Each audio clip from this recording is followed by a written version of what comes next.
The world here was nothing but rot. Every surface seemed coated in a layer of sickly yellow-green mold. It was the kind that ate through walls, trees, even the stones themselves. We called these places Blight Zones. They were toxic wastelands where life as we knew it could barely survive. But things did survive here. Things that thrived in the poison. Things that were no longer truly alive. I tightened the straps on my mask. I felt the cool press of the filter over my nose and mouth. It wasn't the most comfortable thing. But out here, comfort was a luxury. This mask was the only thing standing between me and whatever was floating in that yellow fog. "Stay close," I whispered. My voice was muffled by the mask. The words were mainly for Elias. He was the newest member of our group. He was still fresh enough to act cocky. He was still unscarred by the horrors of the Blight. He nodded. There was a hint of impatience in his eyes as he adjusted his own mask. The fog was thicker than I'd ever seen. It rolled in waves over the broken landscape. It hugged the ground like it had weight. It drifted in slow, deliberate curls around us. It felt as if it had a mind of its own. We walked in silence. Every footstep was careful, deliberate. It wasn't just the fog we had to worry about. It was the things that wandered through it. Things we called the Sporeshrouds. These creatures were once people. They had been infected and overtaken by the spores that polluted these zones. Their bodies were twisted, barely human anymore. They were covered in fungal growths that pulsed and breathed as though they were still alive. They moved like zombies, but they weren't mindless. They had purpose. They were driven by some insidious instinct to spread the infection that had consumed them. The fog shifted. It parted briefly to reveal a shape moving in the distance. It was a hunched figure. Its body was cloaked in mold and fungi. It swayed as it moved. A spore shroud. It was too far to be a threat. But just the sight of it set my nerves on edge. "Keep your eyes open," I muttered. I glanced back at the others. Elias gave me a thumbs up. He was trying to look brave. But I could see the tension in his shoulders. Good. Maybe he wasn't as naive as I thought. We continued our cautious march. Then something caught my eye. A vehicle was half buried under a mound of fungal growth. Its rusted frame was barely visible beneath the decay. The sight of it gave me a jolt of hope. An abandoned vehicle could mean supplies. Maybe even some medicine. We hadn't seen a real cache in days. I raised my hand. I signaled the others to stop. "Check it out?" I asked, looking to the rest of the group. Sarah nodded. Her eyes lit up at the possibility of supplies. Vance glanced at the fog. He frowned, but gave a slight nod. And Elias, his eyes practically glowed with excitement. "Let's make this quick," I said, stepping forward. The closer we got, the worse the air smelled. It was a mix of rot and something earthy. It was something that clung to the back of my throat even through the filter of my mask. Spores floated in the air like dandelion seeds. They drifted lazily around us. Each one was a tiny, invisible threat. I could see the strain in Elias's eyes as his mask fogged up. His vision was limited by the thick mist and the condensation forming inside the mask. He kept wiping at the lenses, frustrated. But we all knew the rule. Never remove your mask in a blight zone. "Sonny, I can't see shit in this thing," Elias muttered. His voice was muffled. He scratched at his mask. His hand hovered as if considering whether to lift it. "Deal with it," I snapped. "The fog doesn't care if you can see or not. You take that mask off, and it's over. You understand?" He hesitated. His eyes narrowed behind the mask, but he nodded, lowering his hand. I hoped he understood the gravity of my words, but something in his gaze made me doubt it. The blight wasn't something you could brush off. It was a predator. It lurked in every spore. It lurked in every breath of mist. We reached the vehicle. I motioned for the others to spread out. They kept watch while I checked the doors. The handle was slick with mold. I had to yank hard to pull it open. Inside, the air was stale and sour. But there were supplies. A few cans of food, some water bottles. Most importantly, a small stash of medical supplies. "Sarah, bag these," I called out. I passed the supplies to her. She took them eagerly. Her hands moved fast as she packed them away. Every second we spent here was a risk. We all knew it. Elias stood nearby. His gaze was fixed on something in the distance. I followed his line of sight. I spotted a faint, shifting shape in the fog. A spore shroud. It was closer now. Its body swayed as it drifted through the mist. It hadn't noticed us, but it was too close for comfort. "Let's move," I said. My voice was tight. "We've got what we need." But Elias wasn't listening. His mask had fogged up again. He was fidgeting, muttering under his breath. Before I could react, he lifted his mask just an inch. He wiped the inside of the lenses with his fingers. "Elias!" I hissed. I grabbed his arm, but it was too late. A small cloud of spores drifted into the space between his face and the mask. They were so fine and insidious they were practically invisible. But I knew what it meant. I'd seen it before. He looked at me. His eyes were wide with realization. His face was paling as he processed the enormity of his mistake. I just needed to see," he whispered. He was barely audible. "We need to get you out of here," I said. I forced calm into my voice. "Stay close. Don't breathe deep." The others watched. Their faces were grim as we began moving back the way we'd come. We moved faster now. Elias stumbled. His breathing was already becoming ragged. I could see it, the faintest dusting of fungal spores beginning to take root along his jawline. We moved through the fog. Our pace was hurried. The air around us felt thicker, heavier. Every step felt like a countdown. Every breath was a risk. Then, from the shadows, a figure emerged. Another spore shroud. It was closer this time. Its hollow eyes fixed on us with a dark, predatory awareness. Elias's breaths became labored. Each exhale was tinged with a strange rasp. It was as though something inside him was fighting to take over. I could see the first patches of fungal growth blooming across his skin. They crept up his neck in thin, web-like tendrils. We had to get out. Now. "Go!" I urged. I pushed Sarah and Vance forward. I forced Elias to keep up as he stumbled. His breathing was heavy and irregular. Behind us, the spore shrouds began to stir. They sensed something in the air. Their heads turned toward us in unison. I could almost feel their eyes on us. They were watching. They were waiting. The air grew thicker. The fog pressed in around us, suffocating. And then I saw it. A shroud of spores spilled from Elias's mouth with every labored breath. Each exhale was a promise of his transformation. The blight had already started to claim him. We didn't stop. We didn't speak. We pushed on. The silence was only broken by the sound of Elias's struggling breaths. Each one was a haunting reminder that he was becoming something else. Something deadly. The fog seemed to thicken around him. It was drawn to his infection. It was as if the blight itself was welcoming him home. Elias stumbled forward. His breathing was loud and ragged in the eerie silence of the Blight Zone. Each gasp grew heavier. Everyone was laced with a horrible, wet rasp. It sounded as if something thick and invasive was growing in his lungs. I glanced over at him. Dread settled in my stomach. The fungal infection had already begun its work. I could see patches of gray-green spores clinging to his jawline. They spread like a sickness over his skin. "Elias," I said. I kept my voice steady, though inside I was anything but calm. "You're going to need to stay quiet and keep moving." He looked back at me. His eyes were wide with a mixture of fear and confusion. "Sonny, I can't." His voice cracked. The sound was raw and uneven. He lifted a hand to his neck. He scratched at the creeping spores beginning to overtake his skin. They spread like veins under the surface. "Don't touch it," I hissed, but he couldn't stop. He clawed at his throat, scratching furiously as the infection spread faster. It was as if the spores could sense his fear. They fed off his panic. I watched in horror. Small tendrils began to break through his skin. They were pale, sickly green threads. They curled and pulsed, like some grotesque second skin forming over his flesh. "Get away from him," Vance whispered. His voice was sharp with terror. He and Sarah had backed away instinctively.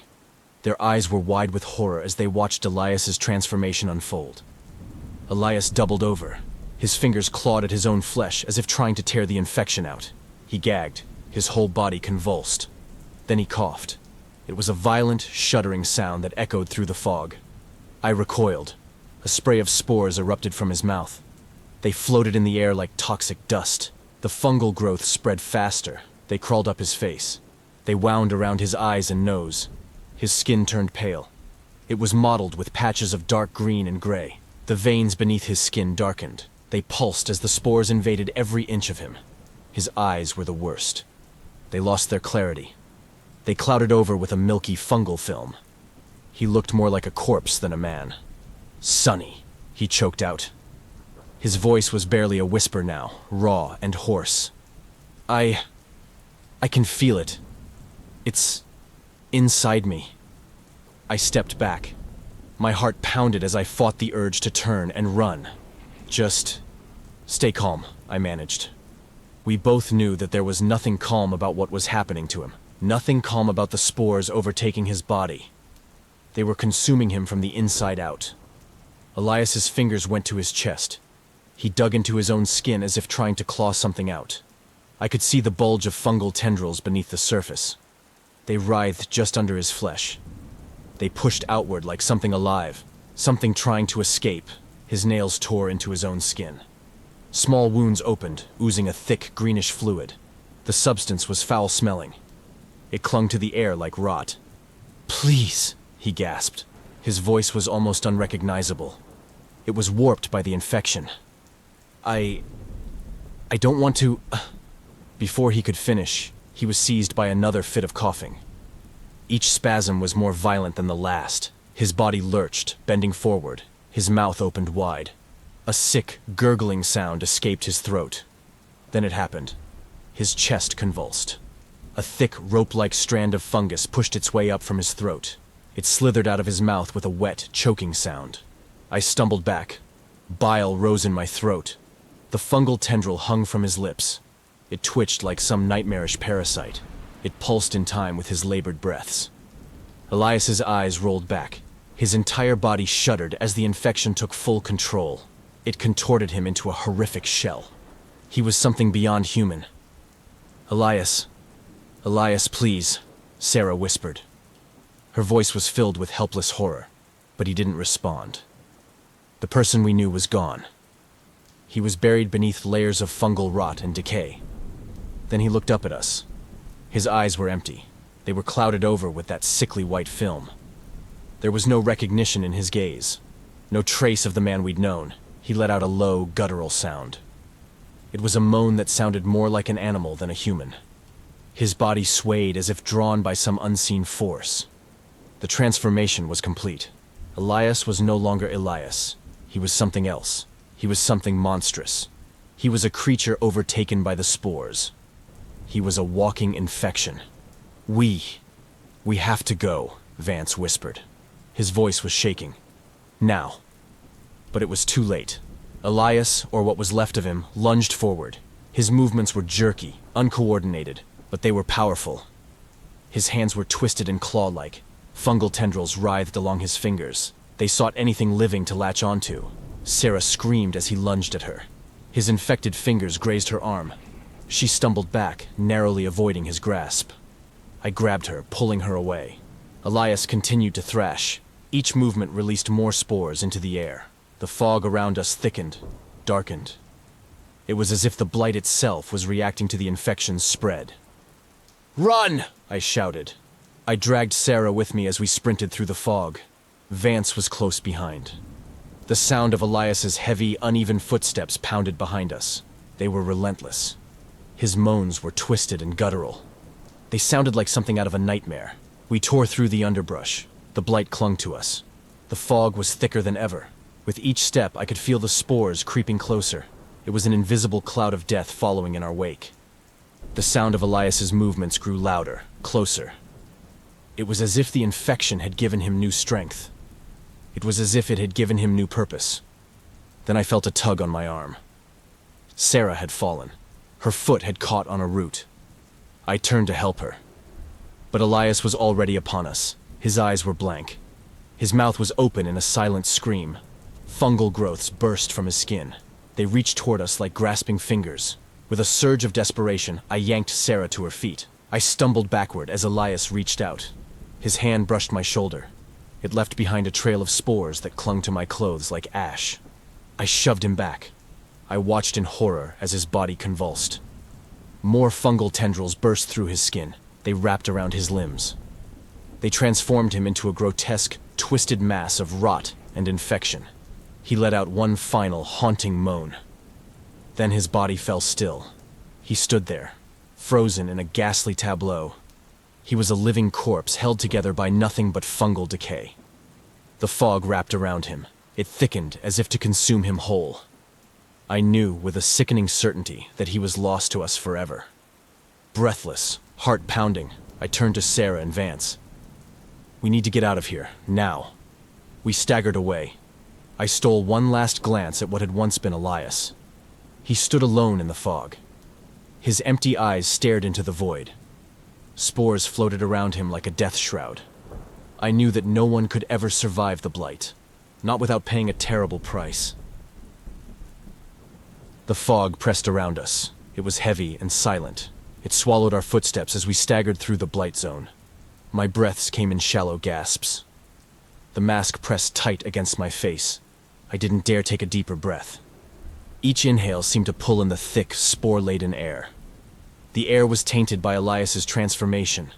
The horror of what he'd become was burned into our memories. Sarah stumbled next to me. Her face was pale behind her mask. Her hands trembled as she clung to my arm. Vance led the way. His posture was rigid. His eyes scanned the shifting fog for any sign of movement. I could see the raw fear in his gaze each time he glanced back. It was as if he was expecting to see Elias. No, the thing that Elias had become, emerging from the mist. He imagined it reaching for us with those twisted, fungal-covered hands. The Blight Zone felt alive. It was as though the spores had soaked into every tree, every rock. The world around us had turned into a hostile, breathing organism. Every step felt wrong. It was like we were trespassing in a place that no longer belonged to the living. "We're not far from the edge," Vance whispered. His voice was barely audible through his mask. "If we keep moving, we might make it out of here." "Might," Sarah repeated. Her voice was hollow. Elias thought he'd be fine too. A chill ran through me. It wasn't from the cold. It was from the memory of Elias's wide-eyed panic. I remembered the way he had clawed at his own skin as the spores took root inside him. I clenched my fists. I tried to force the image from my mind, but it stayed with me. It was as though the blight itself was imprinting it into my memory. Ahead of us, the fog began to shift. My stomach dropped. Shadows moved through the mist. They were hunched, lumbering figures. Their forms were barely visible in the faint light. Sporeshrouds. They weren't shuffling like the infected usually did. They moved with purpose. Their heads tilted as though they were searching, listening. "Stay down," I hissed. I pulled Sarah and Vance down behind a cluster of rocks. We huddled together. Our bodies were tense. We watched as the Sporeshrouds drew closer. Their bodies were covered in thick, fungal growths. Each breath they took released a faint cloud of spores. They drifted through the air like ash. I held my breath. My heart pounded as I watched their every movement. They moved closer. They passed within inches of our hiding place. Their eyes were clouded and blank. Their mouths twisted in silent screams. I gripped Sarah's hand tightly. I willed her to stay still, to make no sound. But then one of the Sporeshrouds paused. Its head turned slowly. It was as though it had caught the faintest trace of our presence. It sniffed the air. My blood went cold. I could see its face more clearly now. It was a mask of rotting flesh. Fungal tendrils writhed through its eye sockets and mouth. They pulsed with every breath. The creature took a step toward us. Its movements were slow, deliberate. Each step crunched over dead leaves and dried branches. "Please," Sarah whispered. Her voice was barely a breath. "Just go." But it didn't. The Sporeshroud stepped closer. Its head tilted. Its mouth opened in a silent, hungry gape. It raised a clawed, fungus-covered hand toward us. Vance couldn't take it any longer. He sprang up, swinging his knife at the creature's arm. The blade sliced through the fungal growth with a sickening squelch. The creature recoiled. Spores burst from the wound. They clouded the air in a thick, dark fog. The other Sporeshrouds turned. They were drawn to the movement, their hollow eyes fixed on us. "Run!" I shouted. I grabbed Sarah's arm and pulled her to her feet. Vance followed. His face was twisted in horror as we sprinted through the fog. The Sporeshrouds lurched after us. Their mouths opened in silent, voiceless moans that echoed through the blight. We ran blindly. Our footsteps crunched over decaying leaves and broken branches. Every step was a struggle. The air was thick with spores. They clung to us like a poisonous cloud. The sound of the Sporeshrouds' shuffling footsteps was relentless. Each step brought them closer. Their eyes glowed faintly with an unnatural fungal light. "Sonny," Sarah gasped. Her voice was filled with desperation. "We're not going to make it." "Keep moving," I shouted. I could feel the weight of the fog pressing down on me. The exhaustion in my legs burned. My lungs ached. I knew she was right. We couldn't outrun them forever. Then, in the distance, I saw a faint glimmer of light. It was the edge of the Blight Zone. It was barely visible through the fog, but it was there. It was a promise of safety, of breathable air. "There," I shouted, pointing toward the light. "We just have to make it a little farther." We pushed forward. Our lungs burned. Our muscles screamed with the effort. Behind us, the Sporeshrouds closed in. Their hands reached for us. Their fungal growths pulsated with a life of their own. I could feel the spores creeping closer. They clung to my skin. They seeped into my clothes. It was as though the blight itself was trying to pull us back.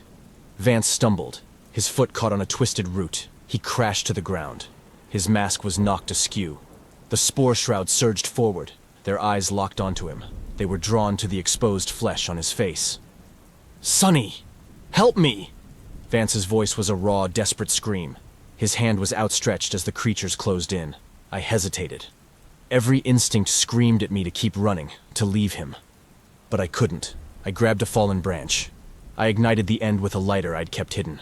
I waved it at the Sporeshrouds. The fire was small, barely a flicker. But the creatures recoiled. Their fungal eyes narrowed in what almost looked like fear. "Get up," I shouted, pulling Vance to his feet. He adjusted his mask with trembling hands. His face was pale. His breaths were shallow and terrified. We pushed forward.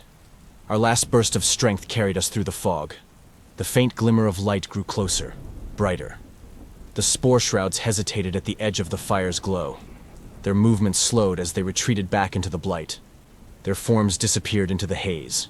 Finally, we stumbled out of the fog. We collapsed onto the ground. We gasped for air. The sky above was clear. The stars shone brightly. It was a stark contrast to the choking darkness we'd just escaped. I ripped off my mask. I sucked in clean air. My lungs heaved with relief. Sarah and Vance did the same. Their faces were pale. Their expressions were haunted. But as I looked at them, the memory of Elias, of the spores spreading across his skin, consuming him from the inside out, remained burned into my mind. He had been reckless, yes, but the price he paid was more horrifying than any punishment I could have imagined. I pulled out a scrap of paper. My hands were shaking as I wrote down the words I'd come to understand all too well. Rule 8. Never remove your mask. In the Blight Zone, the air itself was a killer. It was a silent, invisible poison waiting for the moment you let your guard down.